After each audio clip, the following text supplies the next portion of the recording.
Hello everyone, I know I'm a little bit late, but here we go. Thoughts on Dragon Ball Super Episode 44. We did some recap, the usual recap as always showing up. Now we got a brand new planet that is revealed to us, and we later find out it's planet Patof. And yeah, it's tumbleweed. It's technically no one's there. It's kind of abandoned. We got some guy with a koala nose, and it turns out his name is Potaji.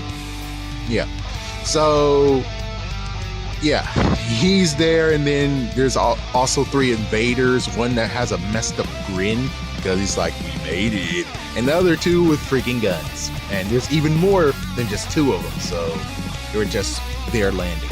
So anyways, the Koala Man, aka Potaji, actually has a pacifier around his neck. Meanwhile, we have Monaka, who delivers again to Earth. Bomo is the one who actually asked for his delivery, and she's also doing something with an experiment. She gets him to help with the experiment. He really wants to deliver something, and he has to deliver it to the Patof planet. And meanwhile, yeah, he still has to be there. The device is huge, and it's attempt number 1, which I think is attempt number 2, and it might have worked. It's kind of weird. It's a weird technology.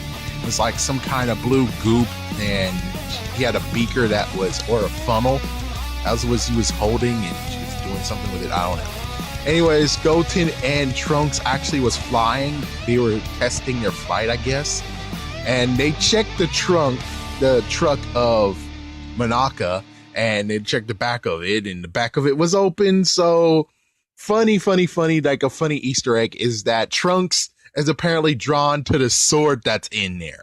So he goes in there and takes the sword and checks it out, while Goten actually finds a cute doll, but it turns out the cute doll is actually inflatable. So it inflated after he opened it, and the truck's door slammed shut, so now they're stuck in there, and, well, Trunks actually burst it with the sword.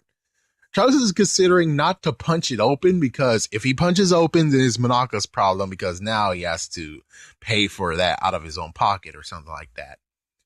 Well, anyways, Monaka is late, and he decides to drive off and doesn't even question why his doors is shut. But he just drives off, and Bulma thanks him, and now he has stowaways. And Bulma's experiment needs to be finished. I thought at first it was finished, and now she can eat a cake, but apparently she's going to finish the experiment, then she's going to have the cake. The experiment didn't have nothing to do with the cake. Well, anyways, so the funniest part has to be Monaka listening to Milky Way radio. And you have like two things happen. Number one is the size of underwear to be standardized, and this was from a convention that happened with all the companies. So it's now standardized underwear coming their way, and there's a freaking letter from the great Puntash-san, and for one reason Monaka smiles. I think that actually is his letter, and the guy was like, who the frick chose this letter? Because the letter was quite dull, especially the part of where he's like, so yeah, he was just talking about his delivery life and all that crap, and the fact that he loves the fragile when he has to deliver fragile stuff. But anyways, so he lands, he checks both ways before exiting out of the trunk, and then he opens the back to see frozen Goten and Trunks. Yeah, Goten and Trunks, my gosh, what the frick. So he frees them and gets them warm, and welcome to planet Patof. So the Koala Man came, and the pacifier flew off while he actually tackled by accident Monaka. And we find out at this point his name is Potaji, and apparently he ordered martial arts magazines, or a martial art magazine, because, well, he's dealing some trouble, so I guess he's learning martial arts very quickly. Well, anyways, they are kind of somewhat friends. You know how it is with a postman and the relationship with all the citizens. Some are good, some are bad. He had a decent relationship with them.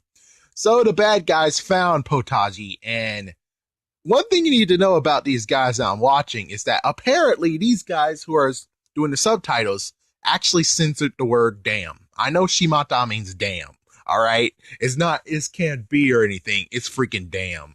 Don't censor, folks. Just don't censor it, please. Anyways, Potachi starts to defend himself. He goes into a stance, and Trunks is like, oh, he must be powerful. And then he starts to run back. Yeah, he starts to get a few spaces away from him and the bad guys, and he's like, oh, well, I guess he's weak then. And Trunks and Goten decides to help him out. They took down a few bad guys, and he made the bad guy flee. Bad guys in his army flee. But the bad guy, I think this is actually, we'll get his name later, but yeah, this guy who always grins actually is happy to see that the pacifier flew off of him. There is a power hidden on the planet, apparently, and this is where Potachi noticed that his pacifier is missing, which technically is a key, but it looks like a pacifier. Anyways, Potachi gets them to help look for it, or gets them to help, period. No, it gives them the help, period. And then Monaka is knocked the frick out, or / he's fainted. So the bad guys, yeah, some reason there's a cut. Yeah, it's like sometimes later, but they don't mention it.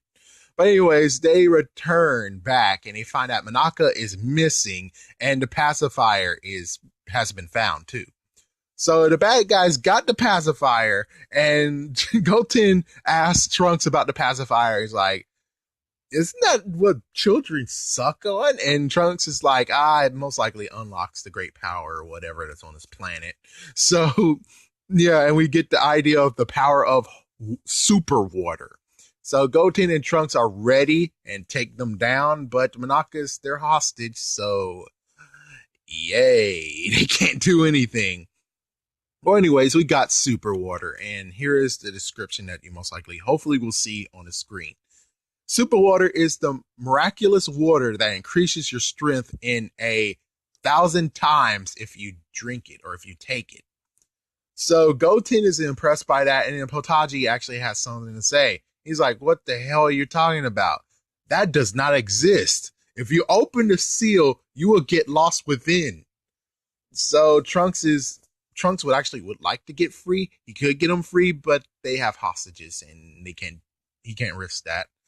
So they decide to open it. Yeah, so the freaking bad guys open the thing, and then they find out that after that there's a safe, and then it's a canister. They open the canister, and then all of a sudden,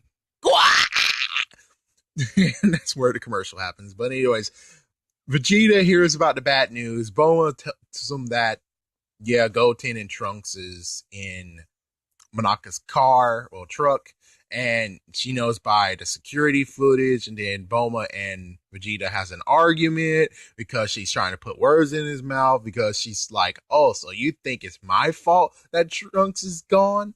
And it's like, he didn't say that. He didn't say that. And that's for you fans who love Bulma. Go ahead and thumbs this down because you love Bulma so much. But anyways, yeah, then Jaco is there too, and Jaco is ticked to be here. And Bulma tries to butter him up, saying, oh, you doing cool and stuff. Why don't you go get our kids? Yeah, can you get our kids for us? And he refuses them. And Bulma's kind of like, and it's like, oh, come on. But Jaco is looking for a bad guy who is actually in Potov. Yeah, she wants him to go to Potov. The bad guy is in Potov, which is a funny thing of where it's like, dude, you shouldn't even do anything. You should just go because he's there. But anyways, the craziest part is that, again, in Bulma's fashion, she blackmails Jaco because she noticed while on a ride with Jaco, he has a picture of the Galactic King and he drew on it. Yeah, so she has that against him. And Vegeta remarks, use him as much as you want. And like a wife, she says, oh, you're going too, You're going too. You're going with them. And Vegeta is pissed by that. He is pissed. And then Bulma actually calls Chi-Chi, and she's pissed that she finds out that Goten is now not on the planet. She's pissed. And, of course, Chi-Chi always yelling for Goku. She's yelling for Goku. Goku is not there. Goku is actually doing, in quotations, rehab on planet Planet Kai.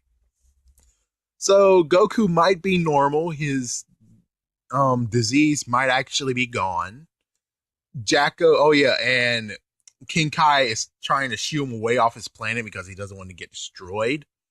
But yeah, he tries so hard, but sadly, Whis is missing. And since Whis has disappeared, there's no way for Goku to actually go to Beerus' planet and actually check his powers out, or check his power levels, or check his Kai out. Anyways, we got Jaco and Vegeta in space listening to Milky Way radio. And it's like a messed up thing. They're both. You have Jaco, who's very hesitant. You have Vegeta, who's growing very, very tired of the freaking radio and everything in the situation. Oh my gosh. Ooh, at any moment, he could just destroy the freaking thing and go berserk.